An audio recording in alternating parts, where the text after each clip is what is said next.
श्री कृष्ण कहते हैं, परमात्मा कभी भाग्य नहीं लिखता।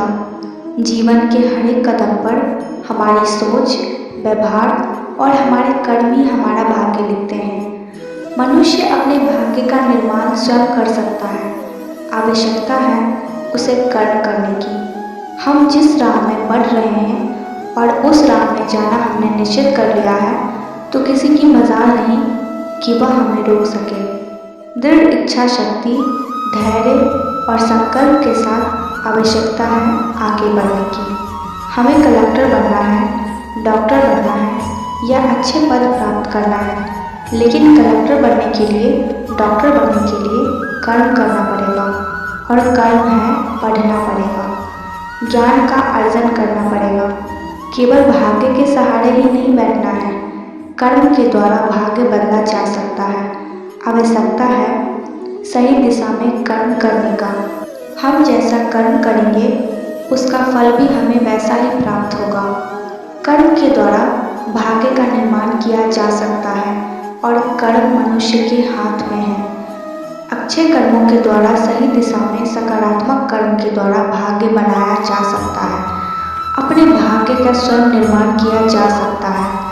सबसे पहले यह जानने की जरूरत है कि भाग्य आखिर है क्या। भाग्य है अपनी गलतियों को छिपाने का सबसे बड़ा साधन। कर्म हम करेंगे नहीं, लेकिन दोष हम हमेशा भाग्य को देंगे। माना कि हमारे पूर्व के कुछ ऐसे कर्म थे और उन संचित कर्मों के आधार पर ही हमारा जन्म इस संसार में हुआ।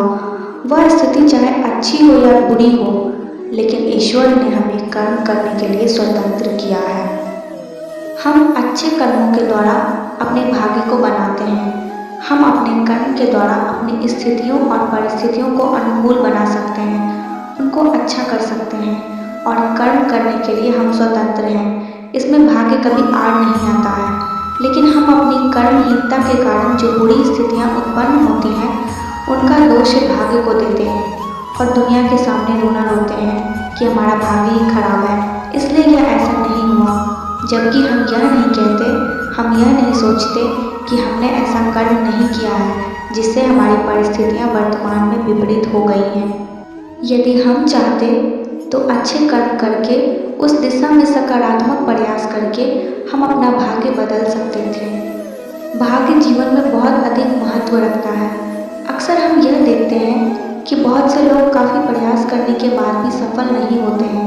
एक मजदूर जो सारा दिन मेहनत करता है, लेकिन इसके बाद भी उसको 2 पल की रोटी अच्छी तरह से नसीब नहीं होती, जबकि वह बहुत ही कर्म करता है। उसे दुनिया का सबसे धनी व्यक्ति होना चाहिए।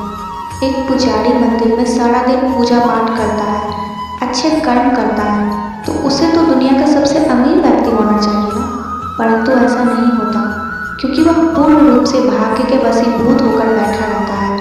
वह यह नहीं सोचता कि मात्र भाग्य से ही सब कुछ नहीं होता, कर्म भी करना चाहिए। कर्म से भाग्य को बदला जा सकता है। भाग्य एक वह ताला है जिसकी एक कुंजी परमात्मा के हाथ में है और दूसरी कुंजी कर्म के हाथ में है। परमात्मा अपनी चाबी बार बार आपके भाग्य के ताले में लगा रहा है, लेकिन आप अपनी कर्म रूपी चाबी उस ताले में नहीं लगाते हैं, इसलिए वह ताला बंद है। जब तक कर्म रूपी चाबी उस ताले में नहीं लगेगी, तब तक भाग्य का ताला बंद ही रहेगा। क्योंकि व्यक्ति कर्म करने के लिए स्वतंत्र है, उसे कर्म करना चाहिए। कर्म के द्वारा वह अपने भाग्य को बदल सकता है। वह अपने संचित किए गए कर्मों के आधार पर जो भी फल भोग रहा है, वर्तमान में कर्म करके उन कर्म बंधनों से मुक्ति को प्राप्त कर सकता है। जो लोग कर्म करना नहीं जानते या कर्म करना नहीं चाहते, वह लोग भाग्य पर विश्वास करते हैं और भाग्य के सहारे ही बैठे रहते हैं। क्योंकि गीता में भगवान श्री कृष्ण ने कहा है कि भाग्य उनका ही साथ देता है जो कर्म करते हैं, कर्महीन व्यक्ति का भाग्य साथ नहीं देता।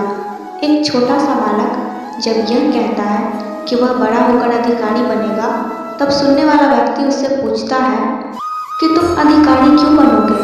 तब वह कहता है कि उसके मन में यह जिज्ञासा पैदा होती है कि अधिकारी बड़ा आदमी होता है, उसके पास गाड़ी, घर, बंगला, नौकर चाकर सब कुछ होते हैं।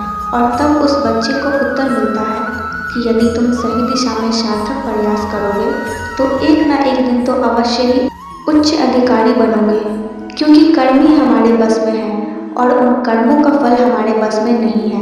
इसलिए कर्म करते रहना चाहिए, भाग्य की चिंता को छोड़कर कर्म करना चाहिए। किसी ने कहा है, करत करत अभ्यास ते जन्मति होत सुजान। इसलिए कर्म करते रहिए, कर्म करते करते एक ना एक दिन उसका फल अवश्य मिलेगा।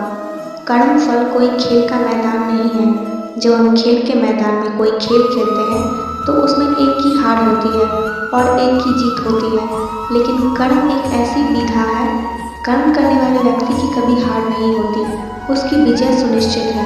कभी कभी ऐसी परिस्थितियां पैदा होती हैं कि उन परिस्थितियों के आगे हम मजबूर हो जाते हैं, अपने आप को असहाय महसूस करने लगते हैं और अपना कर्म करना छोड़ देते हैं। यह हमारी मानसिकता की हार है, हमारे कर्मों की हार नहीं है, क्योंकि कर्म तो हमेशा विजय ही देता है। जिस प्रकार हम किसी पेड़ का बीज बोते हैं और उसमें लंबे समय तक पानी डालते हैं, उसके फल आने में समय लगता है, लेकिन हम फिर भी हार नहीं मानते हैं। हम कर्म करते रहते हैं, पानी डालते रहते हैं, फिर एक दिन उससे फल प्राप्त हो जाता है। उस पेड़ के बीज को बोना हमारा संकल्प है और उसमें पानी डालना, उसको सींचना हमारा कर्म है और उस पेड़ से फल को प्राप्त कर लेना हमारा कर्म फल है। भाग्य का कोई रूप नहीं होता, उसका कोई आकार नहीं होता, उसको कोई देख नहीं सकता और न ही हम अपनी इंद्रियों के द्वारा उसको अनुभव कर सकते हैं। हमारे जीवन की आज की व्यवस्था कल के कर्मों का फल है और हमारा कल आज के कर्मों का फल होगा, यही सत्य है। इसलिए भाग्य के सहारे ना बैठ करके कर्म करना चाहिए।